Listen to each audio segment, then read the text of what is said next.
ಇವತ್ತು ಎಲ್ಲೆಲ್ಲಿ ಮಳೆಯಾಗ್ತಕ್ಕಂತಹ ಸಾಧ್ಯತೆ ಇದೆ ಅಂತ ಹೇಳಿ ಹವಾಮಾನ ಇಲಾಖೆ ಕಡೆಯಿಂದ ಇದೀಗ ಎಚ್ಚರಿಕೆಯನ್ನಾದರೂ ನೀಡಲಾಗಿದೆ ಅನ್ನೋದನ್ನ ನಾವು ಈ ವಿಡಿಯೋದಲ್ಲಿ ತಿಳ್ಕೊತಾ ಹೋಗೋಣ. ನೋಡಿ, ಇವತ್ತು ಅಂತಂದರೆ ದಿನಾಂಕ 19/5/2026 ಇವತ್ತು ಎಲ್ಲೆಲ್ಲಿ ಮಳೆಯಾಗ್ತಕ್ಕಂತಹ ಸಾಧ್ಯತೆ ಇದೆ ಅನ್ನೋದನ್ನ ಇದೀಗ ಹವಾಮಾನ ಇಲಾಖೆ ಕಡೆಯಿಂದ ತಿಳಿಸಲಾಗಿದೆ. ಆ ಒಂದು ಮಾಹಿತಿಯನ್ನು ತಿಳ್ಕೊತಾ ಹೋಗೋಣ. ವಿಡಿಯೋವನ್ನು ಸ್ಟಾರ್ಟ್ ಮಾಡ್ತೀನಿ. ಅದಕ್ಕಿಂತ ಮೊದಲು ನೀವಿನ್ನೂ ನಮ್ಮ ಚಾನೆಲ್ಗೆ ಸಬ್ಸ್ಕ್ರೈಬ್ ಮಾಡದೇ ಇದ್ರೆ ಈ ಕೂಡಲೇ ಚಾನೆಲ್ಗೆ ಸಬ್ಸ್ಕ್ರೈಬ್ ಮಾಡ್ಕೊಳ್ಳಿ ಮತ್ತು ಲೈಕ್ ಮಾಡಿ. ಈಗ ನಾವು ಮಾಹಿತಿಯನ್ನು ತಿಳ್ಕೊತಾ ಹೋಗೋಣ. ಹೌದು, ಇವತ್ತು ಈ 23 ಜಿಲ್ಲೆಗಳಲ್ಲಿ ಭಾರಿ ಮಳೆಯಾಗ್ತಕ್ಕಂತಹ ಸಾಧ್ಯತೆ ಇದೆ ಅಂತ ಹೇಳಿ ಇದೀಗ ಹವಾಮಾನ ಇಲಾಖೆ ಕಡೆಯಿಂದ ಮಾಹಿತಿಯನ್ನು ತಿಳಿಸಲಾಗಿದೆ.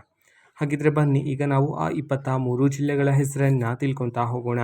ಸೊ ಮೊದಲಿಗೆ ಬೆಂಗಳೂರು, ಮೈಸೂರು, ಮಂಡ್ಯ, ರಾಮನಗರ, ಶಿವಮೊಗ್ಗ, ಚಿಕ್ಕಮಗಳೂರು, ಹಾಸನ, ಕೊಡಗು, ತುಮಕೂರು, ದಾವಣಗೆರೆ, ಚಿತ್ರದುರ್ಗ, ದಕ್ಷಿಣ ಕನ್ನಡ, ಉಡುಪಿ, ಉತ್ತರ ಕನ್ನಡ, ಬೆಳಗಾವಿ, ಬೀದರ್, ಧಾರವಾಡ, ಗದಗ್, ಹಾವೇರಿ, ರಾಯಚೂರು, ವಿಜಯಪುರ, ಕಲಬುರಗಿ ಮತ್ತು ಯಾದಗಿರಿ.